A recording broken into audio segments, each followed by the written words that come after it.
and I'm just gonna scroll through the screen, see who is all here. Good morning, everyone, and welcome to the West Hartford Public Safety Committee meeting. This is looking for my notes, virtual committee meeting, and the committee meeting will be available for live viewing on the WHCI YouTube channel. And today is Wednesday, June 4th, and the time is now 8 a.m. And my name is Carol Anderson Blanks. I am the chairwoman of the Public Safety Committee meeting. And I want to recognize everyone around the virtual screen, starting with the committee members, Councilor Tiffany McGinnis, and I believe I saw Councilor Alberto Cortez. There he is. Town Manager Rick Ledwith. We have our chiefs on the screen, which is Chief Riddick, Vernon Riddick, and Chief Gregory Priest. I see AC Silver. What else is here? I see AC Grimaldi. And we have joining us today is our Civilian Police Review Board Chairperson, Olinda Morales, Steve Adler. I think I see Kathleen Hindman. And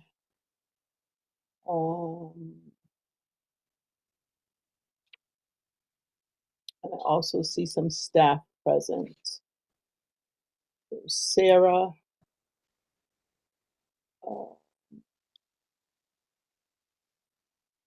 Okay, and I see a few more other board members from the CPRB. Will Thompson.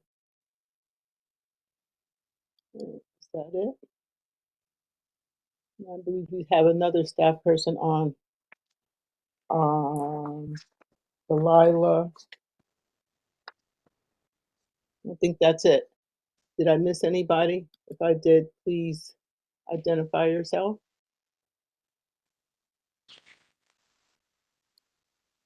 Okay, I have everyone, right?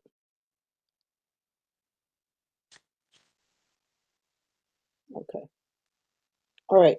So before we get into the business items, I would like to ask everybody to indulge me for just a moment of silence in remembrance of the tragic loss that we all experienced on Sunday. Mr. Mendelson, the victim, I believe his name is Stephen Mendelson, who was killed in that motor vehicle pedestrian accident on New Britain Avenue and South Main Street. My sincere condolences goes out to his family, and I also want to acknowledge the life-saving efforts of our PD and fire who arrived on the scene and gave it their all in trying to save Mr. Mendelson.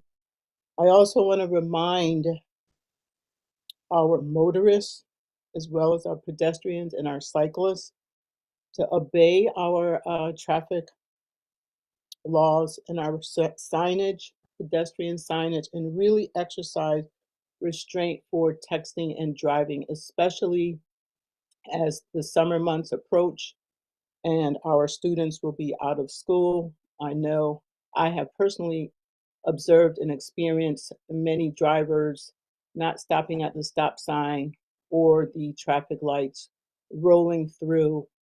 And really, I just want to urge everyone to really slow down, pay attention. Those signs are there for a reason.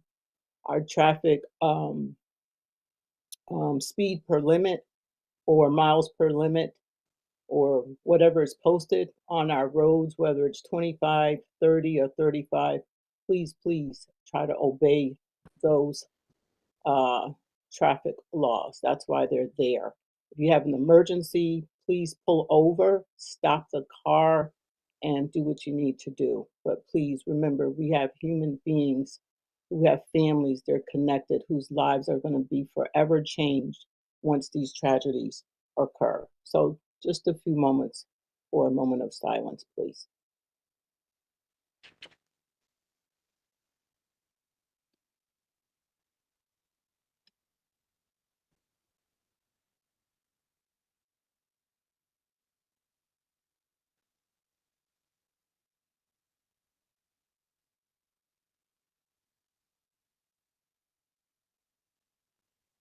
Thank you. All right. Next item on our agenda is approval of our minutes from our meeting of May 7th. If we reviewed the minutes, the committee members, I do believe that everything is in order. So may I have a motion to approve the minutes? So moved. Okay, and a second? Second. I guess we had both. Okay, all in favor? Aye. Aye. Let's, the minutes, the meeting minutes now reflect that these minutes have been approved and accepted. Thank you. All right. We have our annual Civilian Police Review Board report that is next up.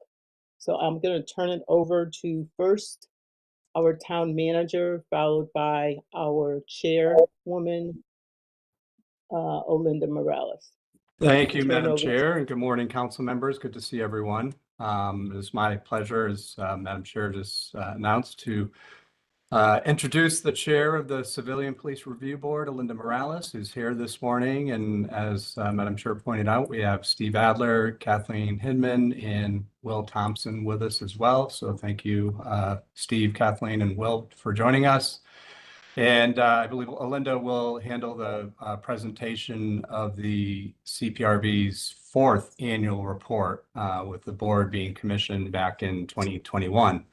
And as we know, the Civilian Police Review Board plays a vital role in promoting public confidence in the professionalism and transparency of our police department.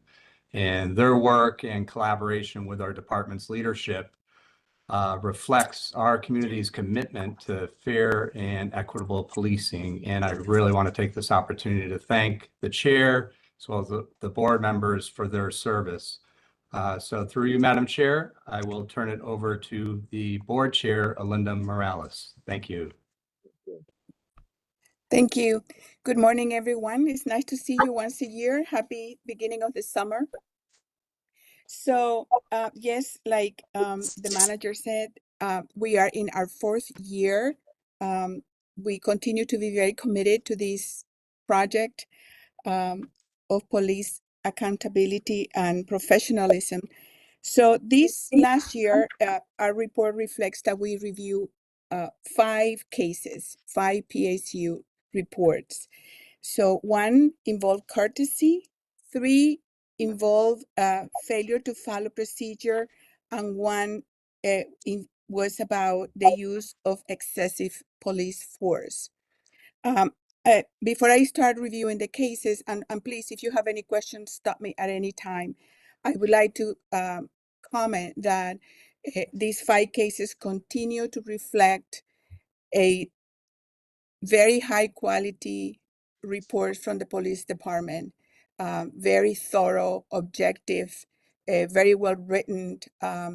The resources that Chief Riddick has provided to us for every one of the hearings are excellent. I don't think any one of us have any issues or complaint. Contrarily, we are very fond of our police officers and we thank them for the work they do throughout the year. We're trying to not sustain one of the reports, but it hasn't been possible because they're very well done. So I think Chief Riddick should be very pleased with regards to that, as well as everyone who's involved from the police department. So like I said, we review 5 cases. I would like you have the summary that one of our colleagues, Attorney Matthew Horowitz, has very kindly summarized for you. But I would like to go in detail into 2 of the cases because, in my opinion, and some of my Kathleen is here, so is Will. So if you guys have any comments, but two of the cases have been very concerning to me. Okay, one is regarding professionalism, courtesy, and this case involves a dispatcher's use of the N-word, despite being asked not to do it. Of course, you know, the word two, I would, for lack of a better word, two charges in this case.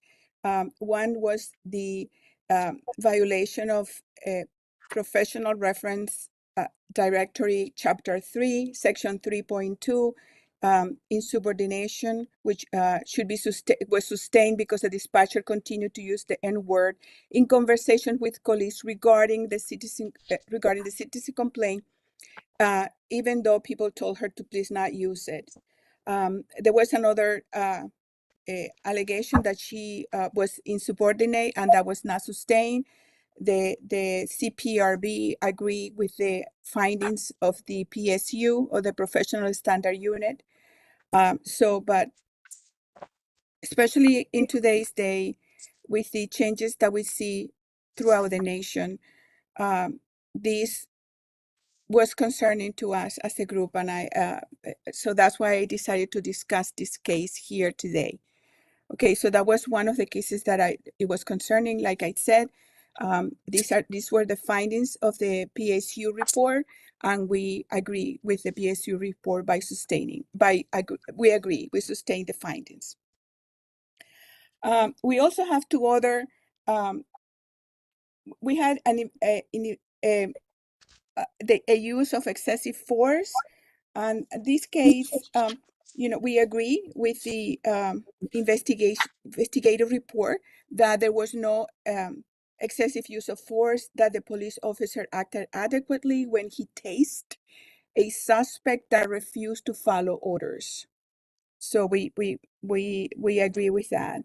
Then we have two issues regarding procedure that were about. One was the police officers failed to adequately count money that they found at a property of a decedent, and we also sustained that finding. We didn't think that there was any, you know, evil intent in the failure to count money properly. There was a lot of cash present at the property. I personally would have had the same problem as the officer, because I don't know how to count money. So I think the discrepancy in the funds that they found at the bank compared to what the officer had reported wasn't any issues. It was just failure to follow procedures in counting funds. And then there was another procedure case involving a police officer who failed to secure a found wallet in the proper follow proper procedure. That was also sustained. We didn't have much issues with that case. The case that really was very concerning to everyone in the board, and I believe that it was also to the chief and the police department, was the case in which several police officers were involved in a chase before 1 o'clock in the morning. I think it's sometime in February of this year, for 13 minutes in a heavily populated area between Hartford and West Hartford. And the issue in this case was whether there was sufficient factual predicate for initiating a high-speed motor vehicle chase in a heavily populated area, and whether the chase was consistent with safety protocols set out in department's policies, and whether participating officers adequately reported to the supervising officers, whether the participating officers promptly terminated the pursuit in order to do so, okay, and whether the supervising officers provided adequate direction to the participating officers. This case was initiated by Chief Riddick, the investigation, and the CPRB sustained the findings that both police officers and supervisors failed to follow safety protocols that were implemented, endangering people in the area. So we discussed that extensively during our last meeting because it was concerning to every one of us that we couldn't understand how police officers would be involved in something like this when, it was so unsafe. It was very unsafe. Thank God no one got hurt, but it could have been really a serious, it could have had serious consequences. But again, there was a very thorough investigation by the Professional Standard Unit at the police department. So we sustained the findings. Like I said, we only review 5 PAC reports this year compared to last year, in which we reviewed 12. But we still remain committed to the objectives of the CPRV and to maintaining professionalism within the police department, and I welcome any questions that you may have. And my colleagues from the CPRB who are here, if you would like to make additional comments, please feel free.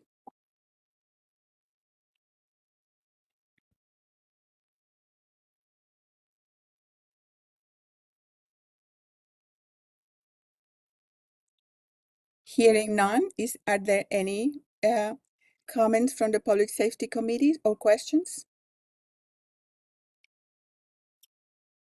If I can, if I can, Madam Chair, through you, just to provide some context. Yes, go ahead, Chief. All right. Well, thank you, Chair Morales. I appreciate your comments. As you know, over the last 4 years, working collaboratively together, our reports have gotten a lot better. We've learned to get away from police jargon and use more plain speak, which has really helped us, and as well as our formation of our internal affairs report. So thank you for that. Secondly, you guys are not afraid to critique and ask questions in a professional manner, and we appreciate that. I think iron sharpens iron, which helped us get to the really excellent products of what we currently have for investigations. Next, as far as the investigations that were brought up, I think it's very important to know, some context for the N-word. No one was called that. What it was a complainant had called in on a call of someone who was arrested. So the arrestee was using that word, and the the call taker repeated the words that was said by the arrestee and conveying that information to another call taker. So public safety call taker. So we want to make sure people understood that. It should not have occurred. It should have been abbreviations. And then that person was asked not to repeat that again. And the individual responded to someone else, well, why should I not be able to repeat what somebody else said? That public safety call taker was suspended for 2 days and received cultural competency training. As a result of this incident, we actually brought in an outside vendor and provided training to all of the dispatchers, call takers within ERC. So I think that's important for folks to know. Two, the taser complaint, that was part of a regional task force. That was not part of a West Hartford operation. That was a task force operation, one of our task force officers, in which a complaint was made against the entire task force. And our detective happened to be the person who used the taser. That was not sustained. And that was the only complaint that came from the outside. So the N-word, that came internally by a co-worker who brought it to our attention. The cash money situation, it was a deceased party, and we got called in. They passed away with a ton of money there. I mean, a lot of money, almost $100,000 in cash. There was errors there. We have a cash counter at the PD that no one knew was not working. So people counted by cash, but again, there was no outside complainant. We initiated, once we became aware of this and things happened, the police department initiated that internal affairs report, not someone from the outside.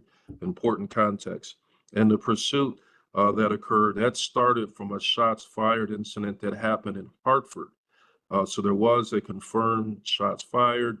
The vehicle ended up coming into West Harbor, got picked up by one of our cameras, one of our officers. So anyways, and there were several violations that occurred there. But again, for everyone here, there was no complaint from any citizen. There was no complaint from any other entity. This came from our internal mechanisms that provided that it brought it to our attention, and we brought it through our chain that started our internal affairs process. So I think it says a lot about our openness, our transparency, and our willingness to handle our business, if you will. There will be discipline meted out as a result of the pursuit. We are currently going through that process right now. Just for education, just a refresher, once an internal affairs report is approved by yours truly, I then send it to the CPR, well, Corp Counsel, who sends it to the CPRB. They give, quote unquote, the final approval, yes or no. That comes back to me. And then we start, if discipline is meted, we go through a laudermill hearings and so on and so forth. So I hope I wasn't too long-winded, but I do think it was important for context for these complaints. Thank you. Thank you, Chief. And I really appreciate that because in your explanation, I had several of those questions. So thank you for answering some of those questions. And before I ask you a few more, Madam Chair or Chief, I just want to turn to the committee members just to make sure that they don't have any other questions based on your elaboration and explanation. Committee members? Okay, I see Councilor Cortez, so I'm going to go ahead over to him. You, Madam Chair, I just want to say thank you for the committee for the report and all the information you provided. But I also want to thank you and all the members of the Civilian Police Review Board for what you do throughout the year. And I'm glad that West Hartford decided to go this direction 4 years ago, and just seeing the growth of the committee itself. It shows that we're doing the right thing, and I love seeing the partnership with the PD and not shying away from this. So thank everybody involved. Thank Yeah. you, Councilor Cortez. And Councilor McGinnis, any questions or comments? No questions. Just thank you for the work you've done, and thank you to the police chief for his explanations or putting some of the things in context. Appreciate the work that all of you are doing. Thank you. Thank you, Councilor McGinnis. I'll start with Madam Chair. I'm just scrolling through. And I guess you too, Chief Riddick. Thank you for that explanation. My question was on the speed, the chase coming out of Hartford, coming into West Hartford. When our officers, and I know that we do have a protocol about pursuit, but is there, during this emergent activity happening, is there a speed limit or a protocol that officers have to follow if they happen to be engaged in speeding or in pursuit? As I was reading through the report, that was one of the questions that popped up for me. So the simple answer is no. Okay. The more complicated and nuanced answer is it's a speed that's safe, that the public or the driver, the offending driver, would not be hurt. And if it becomes a higher risk to the public or to the officer or the person that's being pursued, that risk is higher than the risk of allowing that person to get away, then you terminate the pursuit.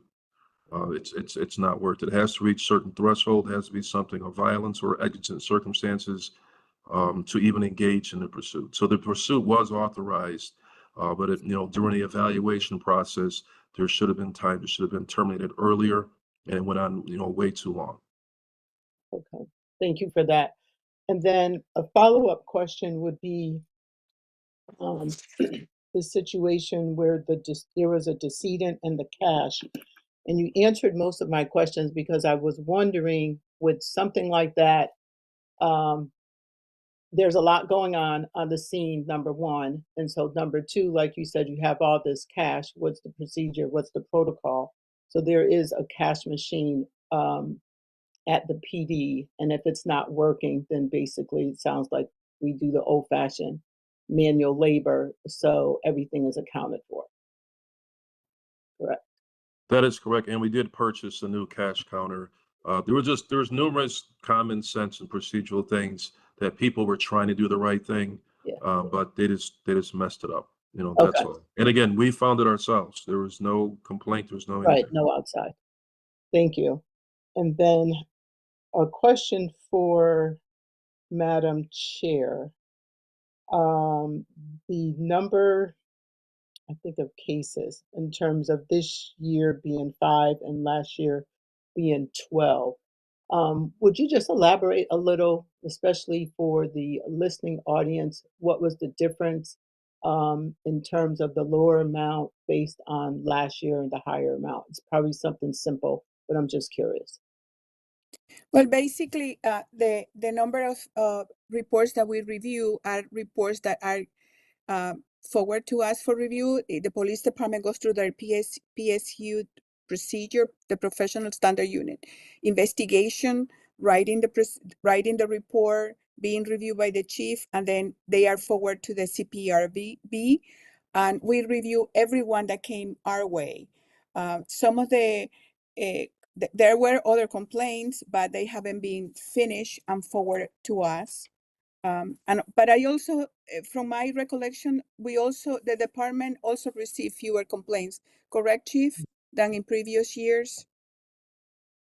That is correct.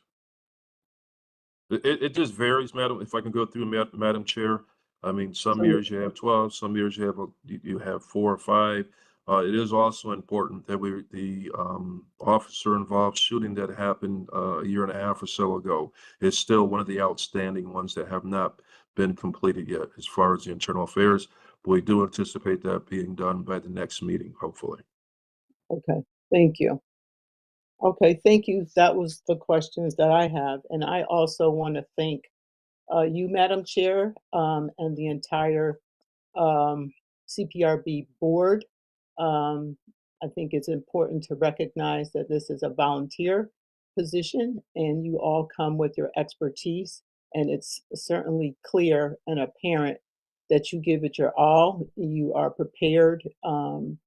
You're asking the questions, you're reviewing the material, you're evaluating the material, and I'm sure that you go back and you ask even further questions, and that could only come with commitment and making the time to be professional in terms of what you all are doing. So um, just nothing but huge applause to you leading your team and to all of the members that's part of this review board. So really, thank you.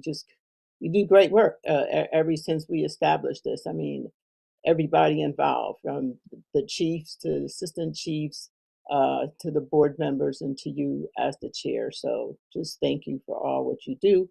And again, this is what makes West Hartford a top town and why everybody wants to come here, including the Bears. Yes, I would like to add that I am very thankful to my colleagues in the Civilian Police Review Board.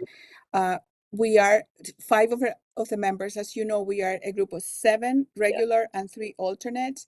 5 of the regular members have been with the CPRB from the very beginning. People are amazing. This is a great group. They're very committed, very professional, very responsible, very respectful. I am very happy to be part of the CPRB and thank all of my colleagues in the CPRB. Thank you. It certainly shows. So we are very lucky and grateful to have such good people that are willing to step up to the plate. So thank you all. All right. If there isn't You're any welcome. other questions or comments, I believe that I can let you all go and give you back a whole bunch of time for your day and enjoy it. We're supposed to have a beautiful day today, so no rain. Thank you. Thank you. We'll see you next year. Bye-bye. Thank you. Absolutely. Bye. Bye-bye. Bye all. All right, so moving on down the agenda to item C, which is an ordinance concerning the licensing of amusement devices. I'm going to turn this over to our town manager, and I want to say this will probably also be part of the communications. So from there, we could probably move on to the staff reports, but I'll turn it over to Mr. Ledwith. Thank you, Madam Chair. So if you recall, last month, the town council adopted an amendment to our zoning ordinances, allowing pool tables and jukeboxes as a permitted use in restaurants. And during this process, our Assistant Corporation Counsel reviewed related ordinances, and Chapter 7 within the town code sets forth the licensing requirements for amusement devices, and our police department is charged with overseeing the application process for amusement devices. So our police department and Assistant Corporation Counsel reviewed the application process and the ordinance that within the ordinance that sets forth the application process. And we identified a couple of areas that require some amending. So the ordinance regarding the licensing was adopted by the town council back in 1982. And within the ordinance, it stipulates that both the operators of an amusement device as well as distributors of an amusement device were required to apply and pay a fee and obtain approval from the police department. And this language with the distributor is a little bit outdated. So with the availability of purchasing amusement devices online or purchasing it secondhand, the requirement of a distributor's license is it's old language, not really part of the process presently. And we would recommend removing all the language within the ordinance related to a distributor. Another amendment to the licensing of the devices within the application process, it asked where the location of birth from the applicant was, and in order to ensure that, you know, we really want to gather relevant information throughout this process, and certainly where the applicant was born, certainly it's just outdated information. So two really minor changes to the ordinance. And if the committee was in agreement, we would bring this ordinance forward to a future council meeting to start that approval process. So through you, Madam Chair, I'll just pause there and turn it back to you and the committee, and happy to answer any questions that you may have. Okay, thank you, Mr. Ledwith. And for the committee members, do you have any questions for Mr. Ledwith? And are we in agreement? I can't see Mr. Cortez. Okay, there you are. With what Mr. Ledwith has just shared with us. Are we all in agreement that this is something that we can address? Okay, hearing no, yes? Okay, thank you. Very good, thank you. Okay, Mr. Ledwith, you have it. We are in agreement. I think we can go forward. Excellent, thank you. And then I just have a couple of items, Madam Chair, under communications.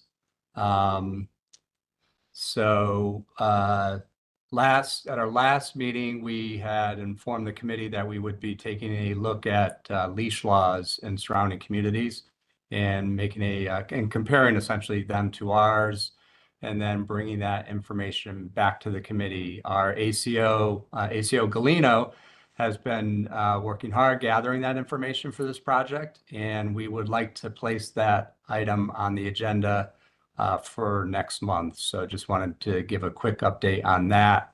And then also wanted to join you, Madam Chair, with your opening comments and take a moment to acknowledge the tragic pedestrian fatality that occurred on Sunday evening, as we know, at approximately 10 o'clock. Our thoughts and prayers go out to the victim, Stephen Mendelson, and his family during this incredible, difficult time.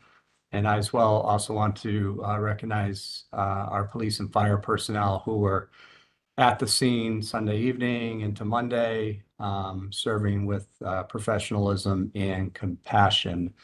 And certainly this, as you mentioned as well, Madam Chair, this tragic incident really serves as an urgent reminder of why our commitment to Vision Zero, with the goal of eliminating all traffic fatalities and serious injuries, must remain unwavering. And as we know, we've talked about in other committee members, we have prioritized 25 quick build projects among a broader list of 150 projects in total we will work to complete this year. And this is being done alongside the rollout of our red light enforcement camera program. Well, the speed enforcement camera program first, followed by our red light camera initiative as well. And those are two things in addition to infrastructure changes that we know will have a significant impact on the safety of our community as we move forward. So through our collaboration with our police, our fire,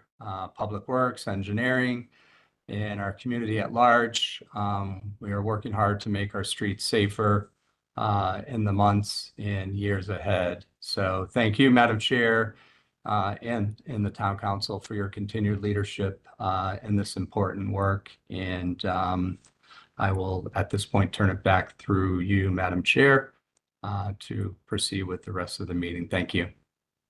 Thank you, Mr. Ludwig, and thank you for that update and additional reminder and the great work that Vision Zero is doing. All right, moving on to the next agenda item. I believe for our staff reports, we have our police department update up first. So I'll turn it over to you, Chief Riddick. Good morning. I just want to add regarding the unfortunate pedestrian fatality that occurred a couple of nights ago. Over the years, and I'm not providing fault to either side regarding this last accident, but we do have to keep in mind it's about 50-50 as far as contributing factors with these accidents with the pedestrians. So a lot of times we focus on the drivers of the vehicles, and I understand that, distracted driving and everything else. But we also have pedestrians who are distracted. We also have pedestrians at times who are just walking out into the road and causing these accidents without paying attention. And again, over the years, it's about half on the pedestrian and half on the operator. And when we do have a fatality in which the pedestrian is at fault, there is stress and trauma associated to that driver too, who's just going about their business. So we just want to make that a point. And again, I'm not discussing or am I indicating regarding this latest fatality. I'm just trying to provide some context for that. In addition, we had 3 officers who graduated yesterday from the Tau Youth Justice Institute. It is a 9-month program in which the officers, with regular community folks and other law enforcement and other practitioners, work together out of the University of New Haven. And I'll just read really quick what the mission of this program is. The Tau Youth Justice Institute is a university, state, and private partnership established to lead the way for juvenile justice reform through the engagement of policymakers, practitioners, service providers, students, communities, youth, and their families. This program works to promote the use of effective data-driven practices, programs, and policies related to youth justice, focusing on the needs and the well-being of youth up to the age of 24. Officers Tim Raridan, Lauren Rieger, and Mike Eden participated with that. Myself, the assistant chief, and their supervisors did go to New Haven yesterday and be part of that program. So it's again it's our second year participating.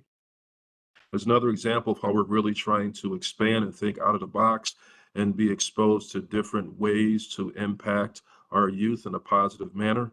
So I want to acknowledge them and their work regarding that. Motor vehicle stops. Last year, January through May, we had 4,172. This year, through the same time period, we're actually down 266 to 3,806.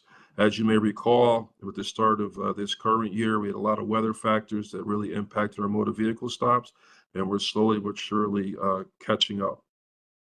I also want to highlight our community support unit, which is like our street crimes and quality of life issue unit. Two of those members received an award from the New England Narcotics Officer Association, and those Detective Lecky and Detective Gallagher received awards for their efforts and their work with several narcotics investigations within the region. So job well done regarding them. Really quick, I'll just highlight just a couple of things from the written report that was submitted. On May 25th, we had a complaint of an argument. Two friends who were hanging out just smoking some weed got into an argument over that, and one individual, fired his weapon. Fortunately, no one was struck or injured. That individual was charged with a criminal attempted assault with a first degree with a firearm, illegal discharge of a firearm, threatening in the first degree, display of a firearm, reckless endangerment in the first degree, breach of peace in the second degree, and he was held at the time for a bond of $750,000. Really good work by our personnel to make an arrest in that situation. On May 17th, on a quote unquote simple shoplifting complaint. This is an example of old fashioned police work. One of our officers saw the description that came out over the radio, heard it, and we have a Slack app where pictures are put out. And to remember that this is somebody who was wanted for prior shoplifting complaints. Long story short, that individual was involved with several shoplifting incidents without the region. Our officer was able to get some good work and get a warrant. And in addition to stop and identify this individual, they were charged with the following: larceny 6, possession of drug paraphernalia, possession of a shoplifting device, possession of narcotics, and they're released on a $5,000 bond. And he had an accomplice who was also charged with larceny 6 and had a $10,000 bond. So I do have more to go in, but it's been a long meeting so far, and I do not want to be accused of being as long-winded as my best buddy in the world on the fireside. So I will entertain any questions that we may have. But again, great work by our police officers on the proactive side as well as the education side. Thank you. Thank you, Chief Riddick. And always thank you for the humor. I'm going to turn it over to Counselor McGinnis, who has a question. I might have just missed this on the firearm discharge. Were the two friends, was the firearm discharged inside a residence, or were they like outside, or was it outside? You know what? I think they were outside. I believe they were outside as I'm looking at it right now. Yeah, they're smoking weed outside. Yep. Okay, Thank you. thank you. Thank you, Counselor McGinnis. And Chief Riddick, I have a question about that as well. In the report, it wasn't clear, did this individual have a permit for that firearm? No. Thank you. All right. Okay. Just want to make sure Counselor Cortez didn't have any questions or comments. I don't see any. No So questions for me. okay, thank you. All right, so we'll move on to the Fire Department and Chief Priest. So you're up. Chief, take it away. Good morning, Madam Chair and everyone. I always appreciate the levity from my peer. I saw that one coming about 100 miles away. I've already made some adjustments to my report. I'm in there as well. A couple quick things. I really do appreciate all the comments about some of the recent incidents. Wanted to add an additional one, which is about a sixth grader from Sedgwick who received a public safety award last night by the name of Lucas Hollenshed.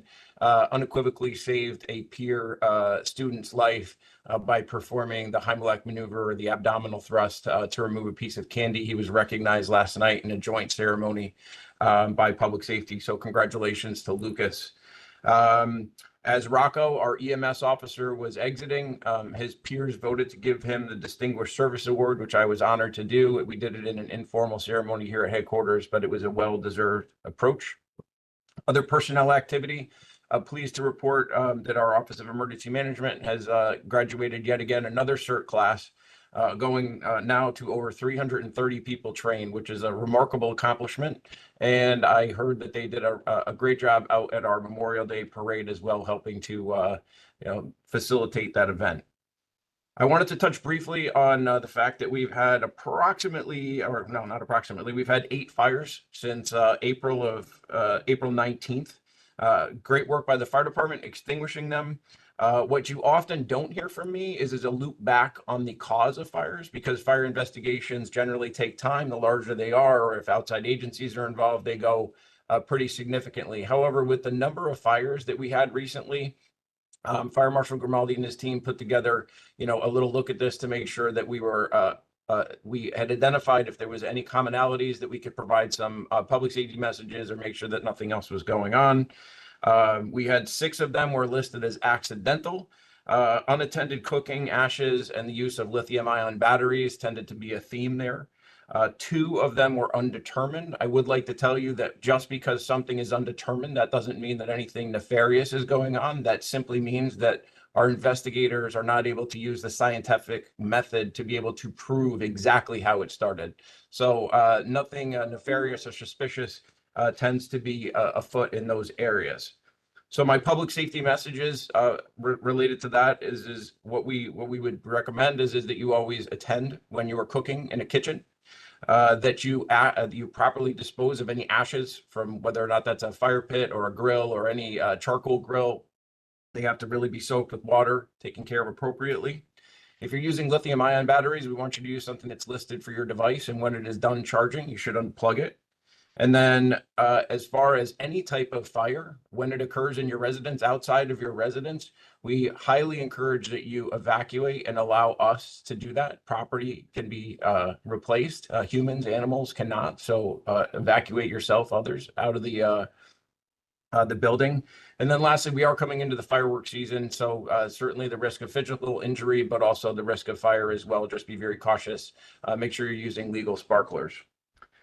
With that, I think I'm going to just move on quickly to some of our upcoming. We're very appreciative of the support of the town manager. We're still working on our training tower replacement. I think that's moving forward a little bit.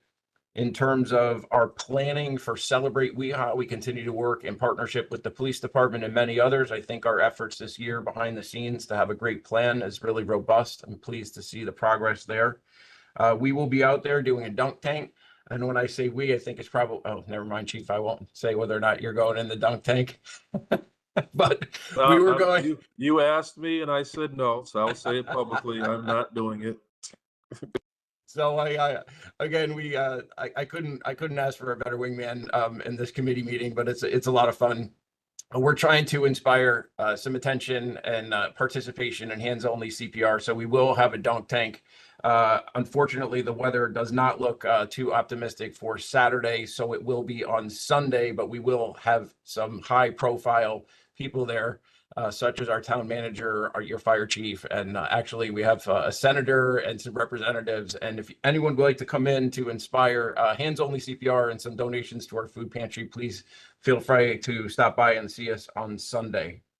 I'd like to close my report with one last thing, because I do believe it's important to make sure that it's communicated at the Public Safety Committee level, which is we're engaging with American Medical Response and what I would consider to be as an innovative and new program. It's called the Nurse Navigator Program. And what this does is it takes a 911 caller who identifies with a very minor or low-level issue that may not require an emergency response, such as fire trucks, ambulances, police.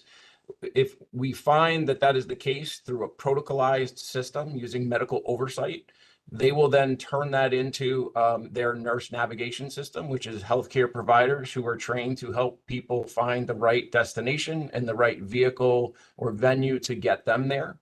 If we are successful in moving this forward, this would be the first in the state of Connecticut. And the way that I would classify it is it's a more appropriate use of the resources for whatever the patient may need.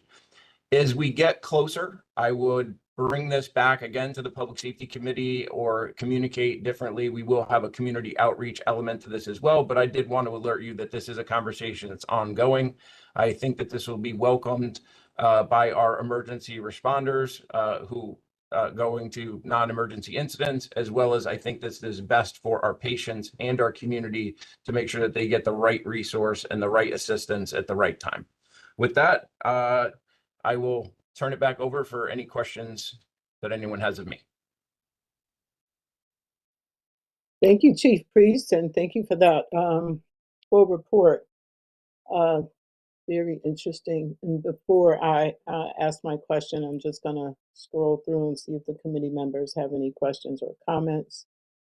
Counselor McGinnis, I don't see anything from you. And None from me, ma'am. okay, thank you, Counselor Cortez. I'm just scrolling back.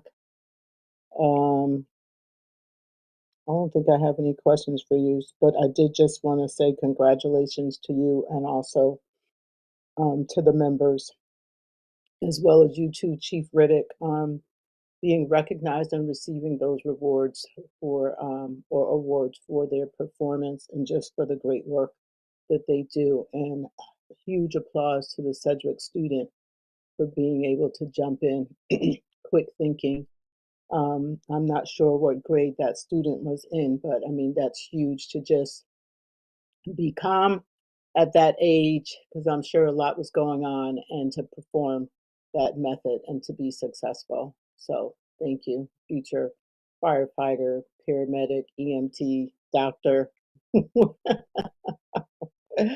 Great things for that young man to come. So thank you all.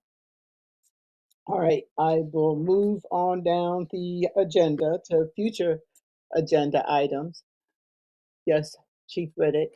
Madam Chair, a correction. You had asked me regarding the permit with the marijuana situation and the shots fired. Yes. If you can follow me on this, I was just reminded shortly. We actually had seized that permit from that individual on another incident in which it involved the firearm. The permit was, it went to the firearms board. They gave him his permit back to the state. So he did have a permit at the time of an incident, and we did seize it again, and we're going to send it up for revocation. Beautiful. Thank you. I want to follow up because that was one of the reasons why I asked that question. If that person did have a permit, and with the incident occurring, what was the protocol and procedure, which you just explained? In a situation like that, does that individual get the permit back over a period of time? How does that work?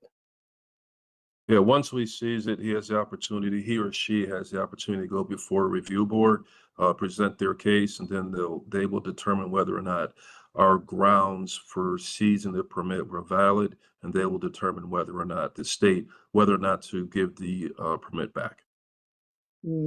Okay, thank you. I think for this one, he's probably going to lose it. I think we're good. Okay, thank you. That makes me feel better. Thank you so much for that. Ooh. Okay. Future agenda items. I know that we discussed, we're still waiting for some data on that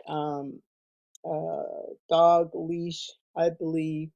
And I don't think we have anything else.